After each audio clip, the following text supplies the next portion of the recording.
അതിൽ നമ്മൾ നന്നായിട്ട് മുറിച്ച് കഴുകി വെച്ചിട്ടുണ്ട്. ഇനി നമുക്ക് ഇതിലേക്ക് കറിയിലേക്ക് വേണ്ട സാധനങ്ങൾ ഓരോന്നോരോന്നായിട്ട് ഇട്ട് കൊടുക്കാം കേട്ടോ.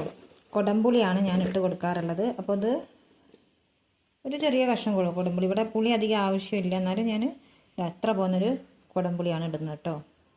ഇത് നമ്മൾ കഴുകിയിട്ട് അതിലേക്ക് ഇട്ട് കൊടുക്കാം.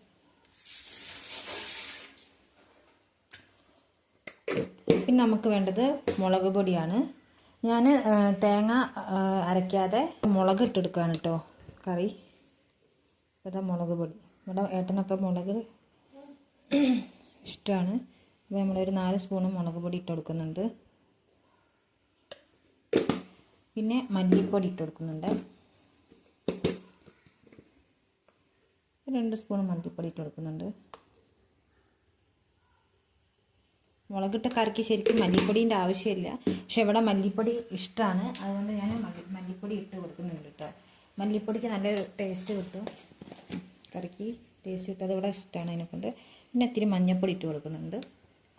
പിന്നെ നമുക്ക് പാകത്തിന് ഉപ്പും ചേർത്ത് കൊടുക്കാം കേട്ടോ. ഇനി മുളകിട്ട് വെക്കുക, അതിനെക്കൊണ്ട് നമ്മൾ 2 തക്കാളി എടുക്കുന്നുണ്ട്. 2 3 തക്കാളി ഇട്ടാൽ ടേസ്റ്റ് കൂടും. മുളകിട്ട കറിക്ക് തക്കാളി കൂടുതൽ ഇട്ടാൽ കൂടുതൽ ടേസ്റ്റ് കിട്ടും കേട്ടോ. അപ്പോൾ ഞാൻ 2 തക്കാളി മുറിച്ചിട്ട് കൊടുക്കല്ല, മിക്സിയിൽ അടിച്ചിട്ട് കൊടുക്കണം. മുളകിട്ട കറിയാകുമ്പോൾ അങ്ങനെ അരച്ച് ചേർത്ത് കൊടുത്താൽ ടേസ്റ്റ് കൂടും. പിന്നെ തോല് നമ്മൾ ചെത്തിയെടുത്തിട്ട് മിക്സിയിലിട്ട് അടിച്ചിട്ട് ഇതിലേക്ക് ഇട്ട് കൊടുക്കാം. അപ്പോൾ അത് തക്കാളിൻ്റെ ജ്യൂസാണിത്. അതിൻ്റെ തോല് കളഞ്ഞുകൊണ്ട് നമ്മൾ തോല് ചെത്തി കളഞ്ഞിട്ട് നമ്മൾ ജ്യൂസ് എടുത്തതാണ്. അതിൻ്റെ കൂട്ടത്തിൽ ഒരു ചെറിയ കഷ്ണം ഇഞ്ചി ഇട്ട് അടിച്ചിട്ടുണ്ട് കേട്ടോ. ഞാൻ എന്നാൽ കൊത്തി അരിഞ്ഞ് ഇതാക്കണ്ടല്ലോ, അപ്പോൾ ഞാൻ അതിൻ്റെ കൂട്ടത്തിൽ ഇഞ്ചി ഇതിലിട്ട് അടിച്ചിട്ടുണ്ട്. ഇത് നമുക്ക് ചേർത്ത് കൊടുക്കാം.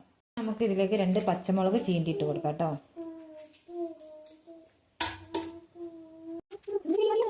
നമുക്ക് ഇതിലേക്ക് വെള്ളം ചേർത്ത് കൊടുക്കാം. ഞാൻ ഇത്തിരി അധികം വെള്ളം ഒഴിച്ച് കൊടുക്കുന്നുണ്ട്. എന്താണെന്ന് വെച്ചാൽ ഇത് നമ്മൾ മൺചട്ടിയിലാണ്, വിറകടുപ്പിൽ മൺചട്ടിയിലാണ് വെക്കുന്നത്. അപ്പോൾ എന്തായാലും ഇത് നന്നായിട്ട് ഗ്യാസുമ്മലാകുമ്പോൾ വെള്ളം വലിയൂല. ഇത് മൺചട്ടിയിൽ വിറകടുപ്പിൽ വെച്ചാൽ വെള്ളം നന്നായിട്ട് വലിഞ്ഞ് കിട്ടും. പിന്നെ തക്കാളി വേഗം വെന്ത് കിട്ടും അടിച്ചതിന് കൊണ്ട്. ഞാൻ മുളക് അങ്ങനെ ചീന്തി ഇട്ടതാണ്. അപ്പോൾ മുളകൊക്കെ നല്ല വെന്ത് ചാറൊക്കെ കുറുകി വരുമ്പോൾ നല്ല ടേസ്റ്റ് ഉണ്ടാവും. അപ്പോൾ നമ്മളിതൊന്ന് അടച്ച് വെച്ചിട്ട് വിറകടുപ്പിൽ വേവിച്ചെടുക്കാം.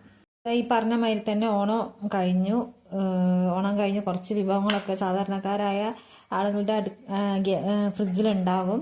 അതുപോലെ തന്നെ ഞങ്ങൾ ഇന്നലെ അമ്മ വന്നപ്പം കുറച്ച് പച്ചടി, പുളി, അവിയലൊക്കെ വെച്ചിട്ടുണ്ടായിരുന്നു.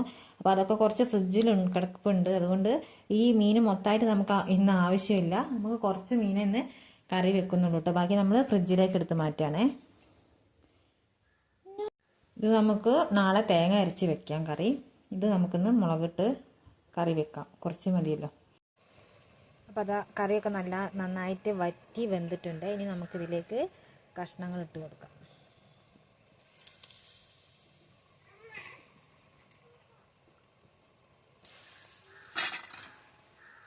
നമുക്കൊന്ന് ഇളക്കി വെച്ചിട്ട് ഒരു 10 മിനിറ്റ് ഒന്നുകൂടെ തിളക്കട്ടെ കേട്ടോ. എന്നിട്ട് കഷ്ണങ്ങളൊക്കെ വേകട്ടെ. അപ്പോൾ നമുക്കിത് അടച്ച് വെച്ചിട്ട് തിളപ്പിക്കാം. അപ്പോൾ ഇത് നന്നായിട്ട് തിളച്ചിട്ടുണ്ട് കേട്ടോ. അപ്പോൾ ഇത് തിളയ്ക്കുന്ന നേരം കൊണ്ട് ഞാൻ വറവിടാൻ ചെറിയുള്ളി റെഡിയാക്കിയിട്ടുണ്ട് കേട്ടോ. മുളകിട്ട കറിക്കൊക്കെ ചെറിയുള്ളി വറവിട്ടാൽ നല്ല ടേസ്റ്റ് ഉണ്ടാവും. ഞാൻ തേങ്ങ അരച്ച കറിക്ക് പൊതുവേ വറവിടാറില്ല കേട്ടോ. അപ്പോൾ മുളകിട്ട കറിക്ക് എന്തായാലും വറവിടണം, എന്നാലേ അതിനൊരു രസം ഉണ്ടാവുള്ളൂ. അപ്പോൾ നമുക്കിത് വറവിടാം.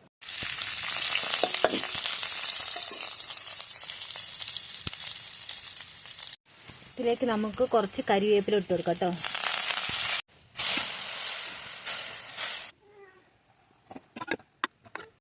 അപ്പോൾ അതേ കറിയിലേക്ക് വറവിട്ടിട്ടുണ്ട്. അപ്പോൾ അതാ അയില മുളകിട്ട കറി റെഡി ആയിട്ടുണ്ട്. അപ്പോൾ ഞാനിത് വലിയ ചട്ടിയിലാണ് വെച്ചത്. അത് കരിയുള്ള അടുപ്പിലല്ലേ വെച്ചത്. അതുകൊണ്ട് ഞാനതൊക്കെ ഒന്ന് ഒഴിച്ച് തേച്ച് കഴുകാൻ വേണ്ടിയിട്ട് ഈ ചെറിയ ചട്ടിയിലേക്ക് ആക്കി വെച്ചിട്ടുണ്ട്. അപ്പോൾ അതൊക്കെ ഒന്ന് കഴുകി വെക്കണം. അതാ അയിലക്കറി റെഡി ആയിട്ടുണ്ട്. അപ്പോൾ ഇത്രയേ ഉള്ളൂ. Thank you.